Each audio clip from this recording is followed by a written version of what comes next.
Hello everybody, this is Fernando for the latest video for the Mysteries and Disappearances series.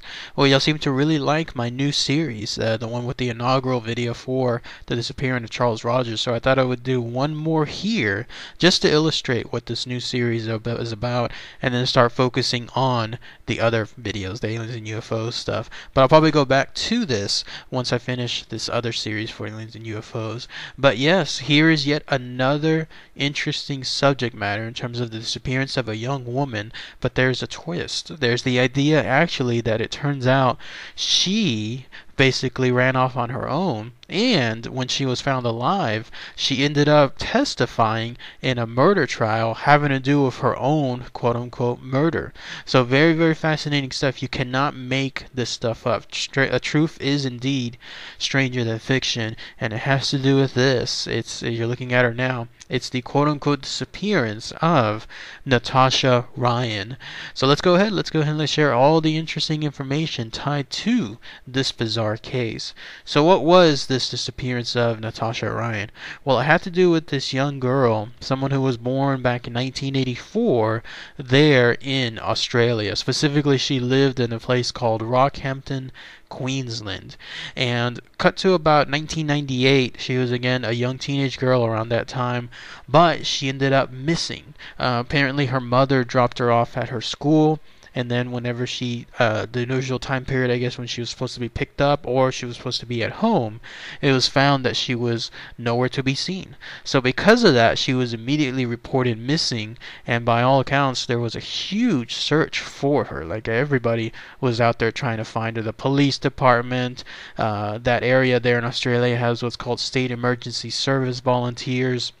Everybody tried to find her, no doubt neighbors, probably there was search parties, whatever was the case. Like, there was a huge, absolutely huge amount of people that tried to see where she was. In fact, it was suspected that her boyfriend at that time, a guy by the name of Scott Black, may have been involved with her disappearance only because there was precedence. Apparently she ran away from home about a month or so earlier, and when she did so, she was found at his residence, and so they got into a little bit of trouble because of it with some of the courts, but otherwise she was brought back. So cut to this time period, August 31st, 1998, she goes missing yet again, and when that happens, everything was searched for him, but no, nothing was found in terms of her appearance. And so you can imagine the state that the family was. They actually held a vigil for her because eventually that family accepted that she was dead. There was a memorial service held, and it would have been on her 17th birthday in 2001. So roughly about 3 years after she ended up missing, that's when the family just went ahead and accepted that she was somehow dead. The reason why they accepted this was because they seemed to link everything to a guy, a serial killer, around that area known as Leonard Frazier. He was someone that was also accused of causing the disappearance of other young girls, including one young girl named Kira Steinhardt, and up to 5 other murders as well. One of them even being this girl, the one that we're talking about here, Natasha Ryan.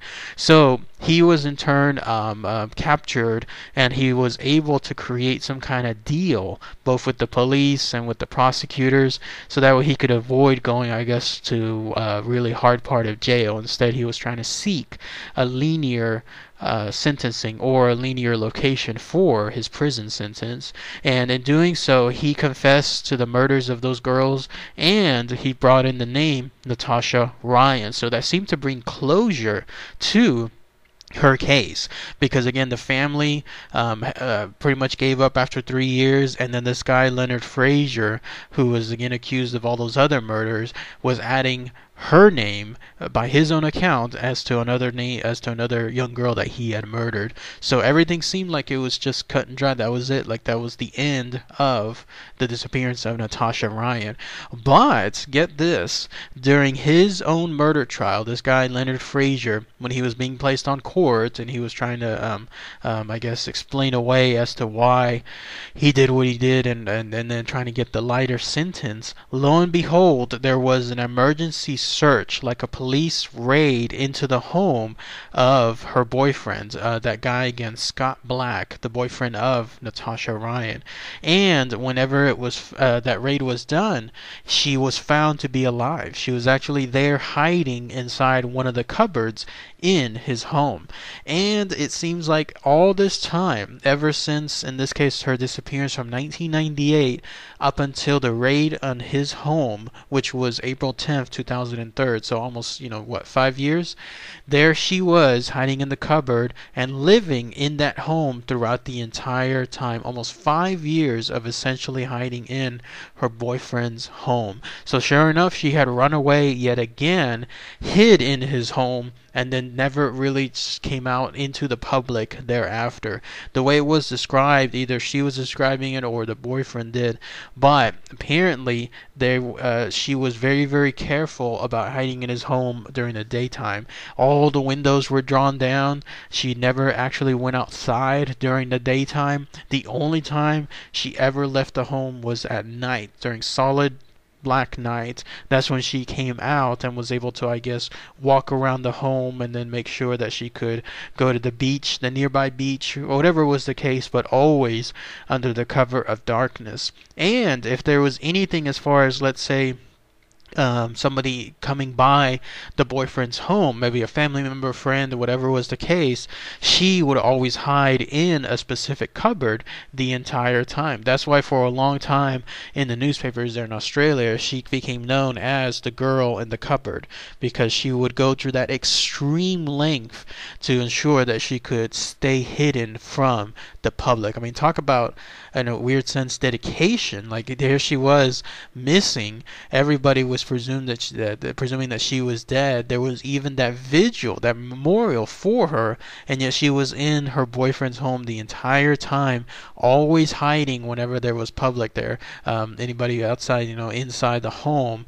Can you imagine that? Imagine if there was like a family member visiting over several days. She would have had to have hid within that cupboard as much as she could. Just crazy situation. Like, again, truth is absolutely stranger than fiction. But yes, she was found alive during that raid, and then she was actually brought into the trial of that serial killer, Leonard Frazier, because all this was happening at the same time, and she was made to testify on her own behalf for her own quote-unquote murder. Because again, from the court's perspective, whenever they started the trial, this guy Leonard Frazier had stated he had killed her. Now obviously she was alive, so now she was made to testify with regards to that notion. So it's so crazy to think that somebody would be testifying on their own murder when clearly they're still alive. In any case, Leonard Frazier was still found guilty of all the other murders. He was sentenced to, I guess, the equivalent there of some life prison terms. He ended up dying in prison thereafter. That's the end of him. But as far as Natasha Ryan, she, in another strange bit of turn, she gained so much publicity that she was able to negotiate with some management deal there to get some really, really good dollars for her telling her side of the story. So she was able to get like interviews for Women's Day, another one for 60 Minutes.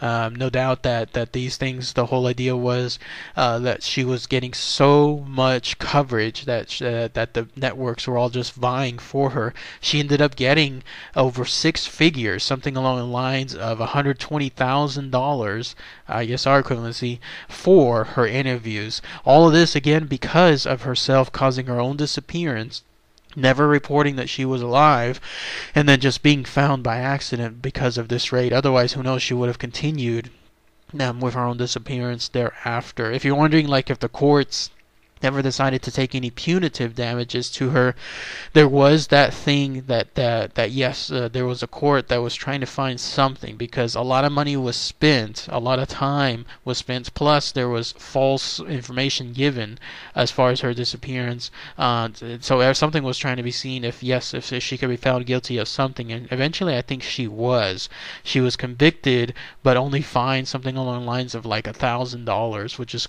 crazy ridiculous, especially considering that she was able to get from those interviews over $100,000. So I guess crime does pay sometimes in that case, because of what occurred to her. Even her boyfriend was able to have a light sentence, something like $3,000 fine for participating in her quote unquote disappearance, and then he spent a couple of I think almost a year or so in jail. So just crazy stuff. She even was able to get married to her boyfriend thereafter, and when that happened, she got another six-figure deal, about $200,000 or so, from Women's Day for being able to showcase her wedding pictures within them. By the way, a little bit of trivia: if you ever see stuff like on 60 Minutes or any other type of news story and they state that we don't pay for interviews, that's true. A lot of places don't pay for interviews, but what they do pay are for photos of the person being interviewed.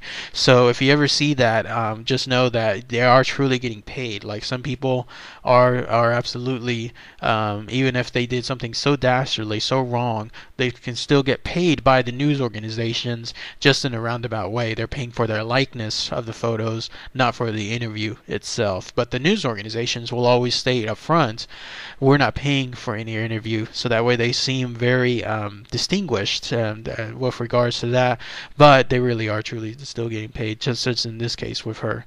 So anyways, that is all the info tied to the quote-unquote disappearance of Natasha Ryan. Quite a strange bit of fiction, isn't it? Like, I mean, it's so much stuff. This stuff just begs to have a story, a movie made out of it, something along those lines. But if anyone has any more info, anybody there from Australia, anybody know that whenever this stuff was occurring, what it was like to have seen all of this there, no doubt there would have been a huge ruckus, especially after she was found alive and then getting all this money from her own crime. So pretty interesting stuff. So alright everybody, thanks again as always, take care, bye.